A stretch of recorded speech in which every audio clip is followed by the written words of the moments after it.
ഉത്തർപ്രദേശിൽ മഹാസഖ്യ പ്രഖ്യാപനത്തിനു പിന്നാലെ അഖിലേഷ് യാദവിനെതിരെ മായാവതിക്കെതിരെയും കേസുകൾ സജീവമാകുന്നു. മഹാസഖ്യം യാഥാർത്ഥ്യമാകുകയാണെങ്കിൽ ഉത്തർപ്രദേശിൽ ബിജെപിക്ക് കനത്ത തിരിച്ചടിയാണ് പ്രവചിച്ചിരിക്കുന്നത്.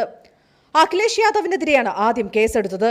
അനധികൃത ഖനനത്തിന്റെ പേരിലായിരുന്നു കേസ്. ഇതുമായി ബന്ധപ്പെട്ട് CBI 14 സ്ഥലങ്ങളിൽ റെയ്ഡ് നടത്തി. 2012-17 വർഷങ്ങളിൽ അഖിലേഷ് ആയിരുന്നു മുഖ്യമന്ത്രി. ഇക്കാലത്ത് ഹാമിർപൂർ ജില്ലയിൽ നടന്ന ഖനനവുമായി ബന്ധപ്പെട്ടായിരുന്നു കേസ്.